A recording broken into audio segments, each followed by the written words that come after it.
Agora às 7h10. Conexão Brasília, nova manhã. Conexão Brasília com Diego Amorim e hoje com um convidado. Diego, bom dia. Pois é, estamos já conectados com o Leandro Graz, presidente do IPHAN, o Instituto do Patrimônio Histórico e Artístico Nacional. Presidente Leandro Graz, bom dia, bem-vindo à Nova Brasil FM. Muito bom dia, Diego, muito bom dia, Michele, bom dia a todas e a todos que nos escutam nesse momento na Nova Brasil. É um prazer estar aqui com vocês. Bom dia. Presidente, hoje vai ser lançado o edital do PNPI, que é o Programa Nacional do Patrimônio Imaterial. Esse edital não era lançado desde 2015. Eu queria começar perguntando ao senhor o que é esse programa e qual o investimento que o IPHAN tem feito para se retomar aí a questão do patrimônio imaterial no Brasil, presidente.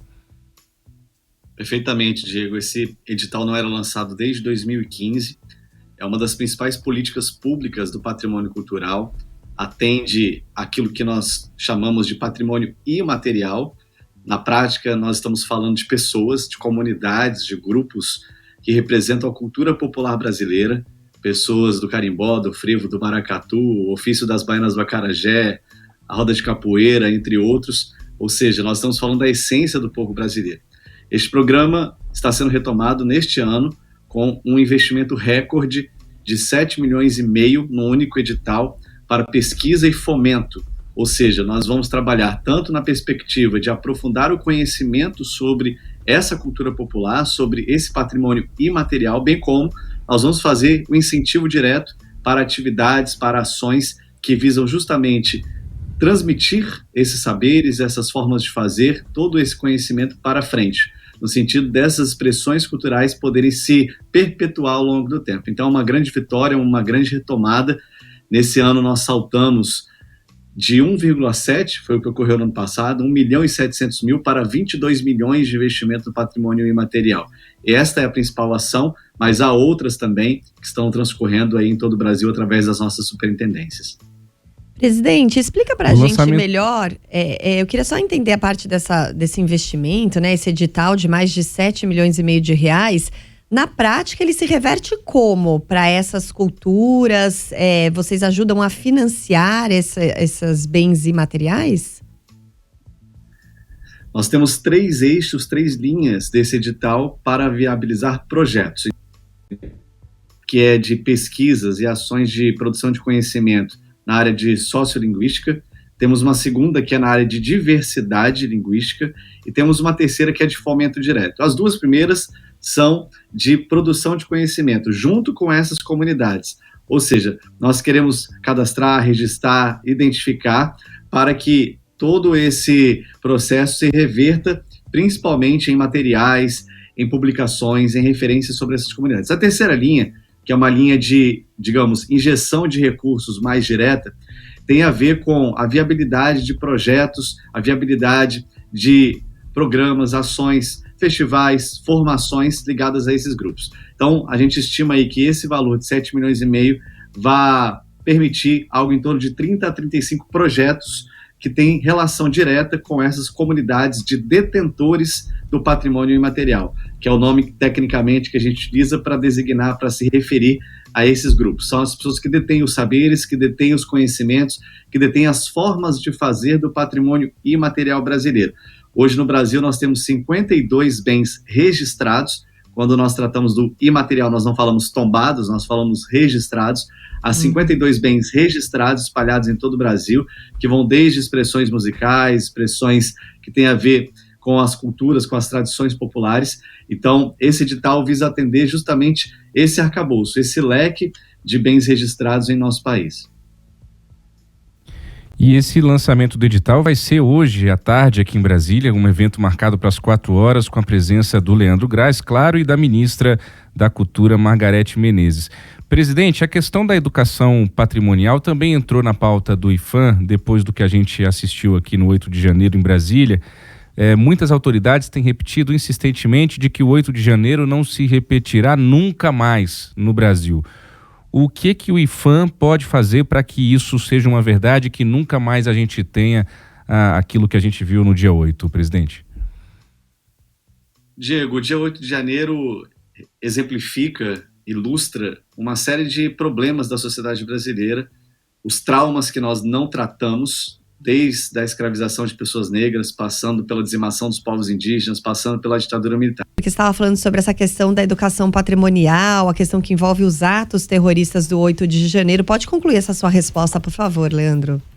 Perfeito, Michele. Nós estávamos falando sobre o dia 8 e a relação disso com a educação patrimonial. Bom, o dia 8 tem a ver, sim, com uma violência, com ataques sobre o patrimônio cultural, mas também tem a ver com a ausência de tratamento que o Brasil promoveu a determinados traumas da ditadura militar, da escravização de pessoas negras, a dizimação de povos indígenas. E a educação patrimonial é um elemento que permite o povo se reconectar com a sua história. Então, quando nós falamos de educação patrimonial, nós estamos falando da explicação, do conhecimento, de toda a retomada do que representam os nossos bens culturais. Quando houve o ataque à Praça dos Três Poderes, às edificações, às obras de arte, ali não era um ataque apenas ao que se representa fisicamente, mas também ao que se representa simbolicamente. É por isso que, neste momento, nós estamos retomando a educação patrimonial, restituindo uma coordenação que foi extinta nos anos anteriores, para que a gente possa desenvolver várias ações, não só através das escolas, que é muito importante chegarmos até crianças e adolescentes, para explicar a história das suas cidades, a história dos seus lugares, a história das suas culturas, dos seus saberes, das suas tradições, mas também para que a gente possa, através dos meios de comunicação, para que a gente possa, através de vários espaços possíveis, fazer essa ação de reconhecimento, de autorreconhecimento do povo consigo mesmo, de entendimento da nossa história. Então, isso é uma ação que está sendo retomada, a gente está com vários projetos. Agora, em agosto, deve ser lançado também um edital específico para essa linha da educação patrimonial, para viabilizar projetos em todo o Brasil. Leandro, dá tempo de mais uma perguntinha rapidinho. Quando você assumiu o IPHAN no início deste ano, você acabou com aquele grupo de trabalho voltado à preservação de armas de fogo de valor cultural no país. O que era esse grupo e qual foi a repercussão dessa decisão de extingui-lo? Por gentileza, Leandro. Veja bem, Diego, a gente, de fato, quando chegou, visualizou dentro do IPHAN uma série de absurdos, uma série de ações que não tinham nenhum sentido para a política do patrimônio cultural. Esse grupo de trabalho era uma dessas coisas absolutamente desconectadas do que é o IPHAN e do que representa o patrimônio cultural. Um grupo para se estudar a possibilidade de tombamento, a possibilidade de se inventariar algumas armas. Bom, eu acho que o povo brasileiro certamente tem muito mais interesse em que a gente consiga promover e preservar os bens culturais verdadeiros, né? Os bens culturais que têm importância para a história do Brasil. Então, nós extinguimos esse grupo, que era um grupo, me parece, para satisfazer um certo fetiche, uma certa intenção de se vangloriar, de se exaltar as armas.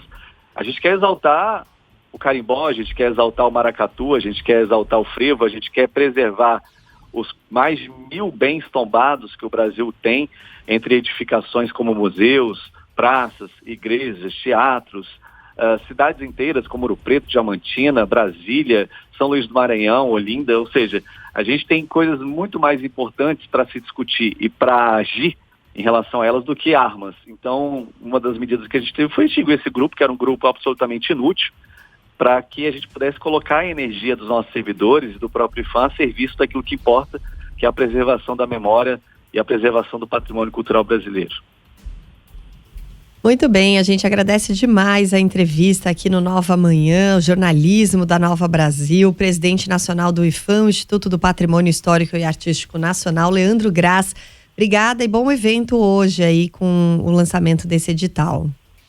Eu que agradeço, Michele, Diego, a todos os ouvintes, fazer esse convite especial para quem quiser também acompanhar pelas redes sociais, pelo canal do YouTube do IPHAN. Nós vamos transmitir a solenidade, é um passo importante na retomada da política de patrimônio cultural, um edital grande, o maior da história do IPHAN na área do imaterial, e agradecer a vocês pela oportunidade de falarmos desse assunto, o assunto patrimônio cultural que é tão especial para o povo brasileiro.